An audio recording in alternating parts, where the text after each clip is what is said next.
Bonjour à tous et bienvenue dans notre rendez-vous, le rendez-vous des professionnels, des experts et des entrepreneurs. Je suis avec Alexandre Chiavassa. Bonjour Alex. Bonjour Virginie. Alors Alex, aujourd'hui on va parler d'une activité de temps partagé. Est-ce que tu sais ce que c'est ? Alors oui, mais j'ai l'impression que ça va pas être ce que je sais. D'accord, donc on va en parler un petit peu plus avec un expert puisque nous avons le plaisir aujourd'hui de recevoir Fabrice Martinez. Bonjour Fabrice. Bonjour. Fabrice qui est président directeur général d'Insitu. C'est cela. Avant d'en savoir un petit peu plus sur vous Fabrice, il y a ceci. Fabrice, vous êtes venu pour notre plus grand plaisir nous parler de l'activité de Insitu. Est-ce que vous pouvez nous expliquer un petit peu de quoi il s'agit, quelle est l'activité ? Insitu, c'est une société qui a 28 ans, qui est pionnière sur son marché du temps partagé. Donc, Insitu accompagne les entreprises, notamment les PME, les ETI, les startups, à avoir des compétences au sein de leur entreprise en temps partagé, c'est-à-dire généralement 1 et 3 jours. Donc on va avoir des fonctions plutôt support, des responsables qui vont être dans les domaines de l'IT, qui est à peu près 50% de notre activité. On va trouver toute la partie finance, toute la partie RH, la partie communication et qualité. D'accord, avec donc un nombre de collaborateurs assez élevé. Alors, on a 130 collaborateurs chez les clients et j'ai une vingtaine de personnes au back-office près de Pau. Ouais. Voilà. Donc, pour bien comprendre, en fait, vous employez des collaborateurs que vous mettez à disposition de vos clients d'entreprise, donc en fonction des demandes de poste. C'est exactement ça. Ils sont majoritairement tous en CDI chez nous. Ils sont employés in situ. Et charge à nous après d'aller les mettre en fonction de la temporalité chez nos clients. D'accord. Une entreprise qui rayonne sur quelle région Alors, j'aime à dire qu'on est en dessous de la Loire.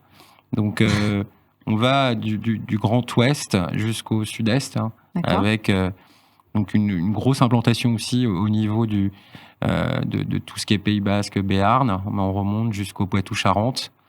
Donc avec l'ambition peut-être de prochainement d'en ouvrir d'autres régions. C'est tout le mal qu'on vous souhaite. Et il y a un domaine que vous ne faites pas ?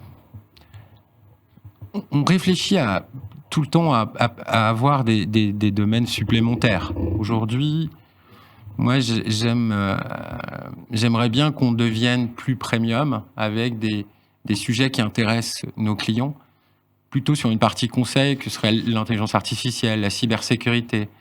Donc ça serait plutôt sur du rôle conseil. Maintenant, notre base, c'est quand même des responsables. Je dis souvent des R en opposition à des D qui sont des directeurs. Si on fait je sais pas, ce mot anglais qui est pas très joli, le scrolling du marché, on a le management de transition qui est en haut et qui est plutôt dédié à des directeurs, des gens très expérimentés, des DSI qui vont s'occuper des retournements. Nous, on est au milieu. Et en dessous, on va dire qu'il y a l'intérim avec des postes un peu moins bien qualifiés. La différence avec ces deux secteurs d'activité, c'est que nous, on n'a pas de temps imparti. L'intérim, c'est un remplacement d'un congé maternité 6 mois. Pareil pour le DSI qui va transformer 9 mois. Nous, la particularité, c'est que la moyenne de nos collaborateurs reste 4 ans chez nous. Ah oui. Donc, il y a une certaine récurrence qui s'installe dans l'entreprise. Est-ce qu'il y a des clauses de non-concurrence, de non-sollicitation plutôt des salariés ? Parce que moi, je peux avoir besoin de quelqu'un 3 jours par semaine et puis j'ai un CDI à temps plein à lui offrir et puis elle se plaît bien chez moi. Je ne peux pas vous la voler. Moyennant finance, vous pouvez. Nos contrats sont assez bien verrouillés. Je vous engage à ne pas trop les embaucher sans Non, mais c'était juste une question. C'est pas une idée. Vous pouvez essayer. Le parcours professionnel, qu'est-ce qui vous a amené à réaliser cette entreprise ? C'est difficile de résumer maintenant une trentaine d'années, mais je vais le faire. Vous avez 10 secondes, non, je plaisante. D'accord. Vous plaisantez aussi. Oui, je plaisante. J'ai commencé, alors je suis le jeune Lyonnais qui va à la capitale, à Paris, et qui rencontre une boîte assez extraordinaire qui s'appelle Xerox. Je fais l'école de vente et j'y reste plusieurs années. Boîte structurante qui m'apprend le business, le terrain. J'ai gardé énormément d'amis et un réseau absolument fou. Et puis après, je me suis naturellement dirigé vers vers des directions générales, notamment au travers de la cybersécurité, de l'IT, du stockage, de la virtualisation. Donc j'en fais une grosse partie de mon parcours. Et comme on dit, toujours avec ce terme anglais, je fais un twist. C'est-à-dire que j'étais toujours intéressé par tout ce qui était le domaine de la RH. Donc je monte mon propre cabinet de recrutement. Ensuite, je vais dans des sociétés anglo-saxonnes pour parfaire toute cette formation à ce nouveau métier. Et donc après, je rencontre, notamment, je fais un passage chez Deloitte sur la partie management de transition, outplacement. Et puis le Covid passant par là, je rachète une boîte de formation. Donc vous y connaissez un petit peu, Virginie. Un petit peu. Et en plein Covid, je la transforme et bon, je sais pas si la chance, on peut en parler, mais je la revends au bout d'un an à une boîte qui est cotée en bourse, qui fait du portage salarial. Voilà. Et puis je repars à Lyon, j'investis dans des sociétés, notamment sur la silver economy, et puis de guerre lasse, je rentre au Pays Basque puisque mon épouse est basque et qu'on avait marre des grandes villes et de la joie de vivre dans une belle région. Oui, une belle région. Et depuis septembre 2025, j'ai pris la présidence de l'Institut. Si on parle un petit peu de l'actualité, on sait qu'on est dans un contexte économique incertain. Avec Alexandre, on reçoit beaucoup d'entrepreneurs qui évoquent cette peur. En quoi est-ce que votre entreprise répond à ces problématiques-là ? C'est une excellente question, Virginie. Merci Fabrice. Je le dis souvent, le temps partagé, c'est vraiment une solution de crise. Pour deux raisons. La première, on a vu que les entreprises, notamment nous, notre cœur de cible, que sont les PME, ont été touchés par la dissolution. Donc le souci de l'entrepreneur, c'est est-ce que j'embauche ou j'embauche pas ? Est-ce que j'ai les moyens d'embaucher ? Dissolution de l'Assemblée. Depuis ce temps-là, oui, on a vu pas mal de résiliations. Nous, on a des métiers qui touchent les métiers du vin, par exemple, qui, eux, ont eu les taxes américaines. Avec Trump, ils doivent être contents. Voilà. Mais ça a touché à peu près C'est l'incertitude du dirigeant. Et nous, on est là pour leur apporter très rapidement, parce que on est dans un métier d'urgence, des compétences de personnes expérimentées, qualifiées, plutôt seniors. On a une moyenne d'âge de 44 ans, qui va venir un jour, 2 jours, 3 jours. Donc nous, on externalise en fait sa prise de risque. Quelque part, nous, on le forme, on le recrute et on s'occupe de son entrée et de sa sortie. Ça enlève un énorme poids à l'entrepreneur. Ouais. Et puis après, la facturation, bien sûr, peut se défalquer puisqu'elle passe dans les charges. Oui, exactement. Donc, ils n'ont pas les charges salariales patronales. Ils ne portent pas, c'est la charge. C'est ça. Donc, ça permet un ajustement, en fait, et de répondre au cas par cas aussi. Nous, on fait du sur-mesure. On vient, puis on a un nombre de collaborateurs avec un vivier où on est capable d'identifier quel collaborateur qui a 2 jours à placer va venir dans l'entreprise. C'est tout ce qui fait notre réactivité, en fait. Ce qui pourrait être intéressant aussi, peut-être, c'est de parler un peu du process, de comment se passe l'écoute du besoin client, l'analyse. Je veux dire, classiquement, c'est comme un recrutement d'un cabinet de recrutement qui va venir. On va prendre le brief. Et puis après, on a toute notre partie RH où on va sélectionner des CV, ou alors on va placer déjà nos consultants. Donc parfois, on est capable de placer en 48 heures. Là où l'entreprise a parfois des urgences. Donc on a une solution qui répond à cette problématique d'urgence. C'est ça. Et les gens, donc, vos salariés, je pense, doivent être satisfaits d'avoir ce type de contrat, parce que quelque part, eux, ils ont la sécurité de l'emploi. Oui, ils ont le CDI. Oui. Voilà.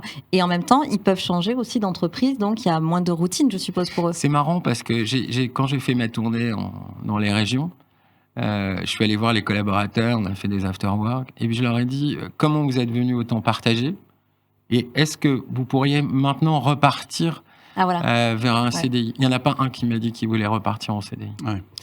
Donc ça veut dire que il y a aussi cette variété de pouvoir changer d'environnement, Et puis pour nous, c'est très percutant parce qu'ils reviennent avec des process qu'ils ont vus dans les autres entreprises. Donc, dans l'efficacité, ils sont opérationnels très rapidement.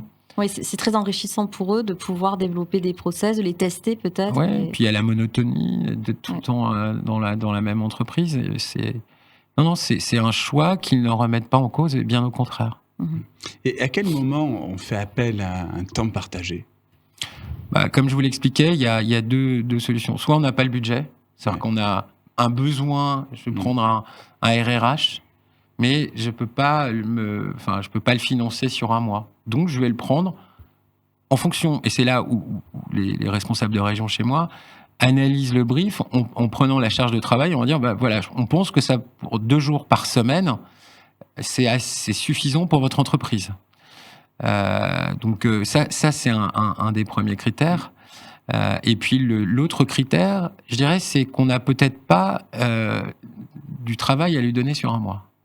Je prends parfois dans la qualité, il y a des échéances, mais voilà, on se dit, je préfère l'avoir 2-3 jours chez moi plutôt que et bien remplir son agenda et ses tâches. Voilà. Comment est-ce qu'on peut vous contacter si on a des besoins ? On vient de refaire notre site internet, il est superbe. Il est sorti la semaine dernière. On va rappeler l'adresse ? insitu.fr. C'est très simple. Voilà, mais vous pouvez nous trouver un peu de partout. Donc après, on prend contact, il y a une analyse qui est faite et vous mettez à disposition. Est-ce que le client a le choix sur la personne ? On lui présente, on fait des shortlists. Et après, il y a un suivi, je suppose, aussi sur l'intégration. Oui, tout à fait. On a aussi des consultants référents qui donnent leur avis sur les CV, qui participent parfois chez le client au recrutement et qui assurent aussi le suivi. Et puis, nous, on a un département qualité où j'ai des personnes qui sont en contact quasiment permanent avec les... Ce qui fait la vraie différence, selon moi, avec des prestataires que l'on pourrait aussi contacter. Il y a des prestataires qui sont à leur compte, en auto-entreprise ou autre.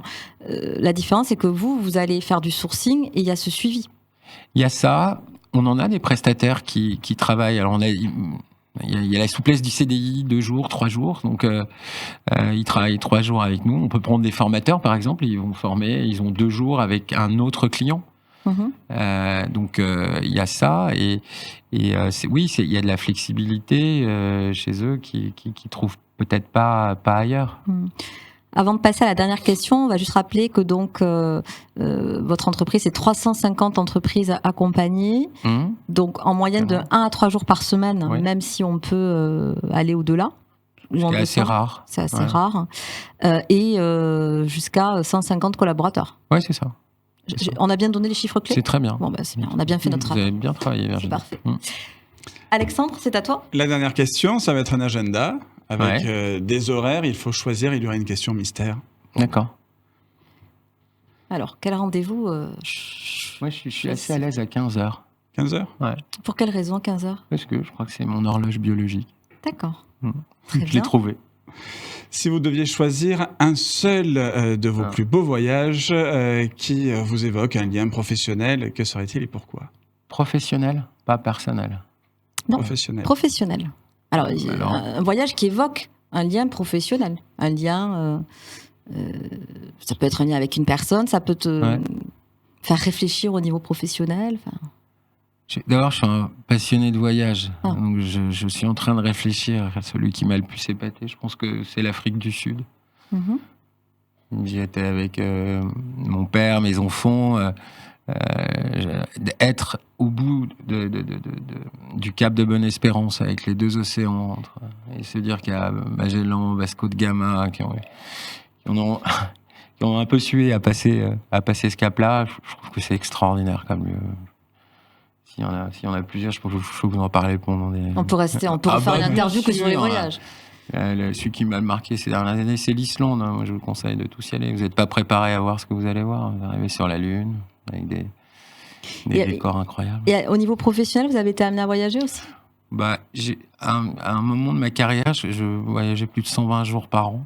Avec des séminaires notamment ? Oui, beaucoup, puisque j'étais distributeur. Donc j'étais invité par toutes les marques. Mais partout, beaucoup aux États-Unis, San Francisco, Hawaï, New York. New-York. Donc, si vous deviez en choisir un, ce serait Afrique du Sud ou Islande? Il faut faire un choix, Afrique Fabrice. du Sud, mais j'en fais. Je ne fais que ça. On ne fait que décider. Ouais. Bon, Afrique du Sud. Oui.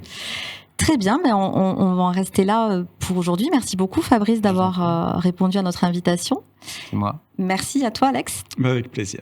Il me reste à vous remercier d'avoir suivi ce nouveau rendez-vous et je vous dis à très bientôt.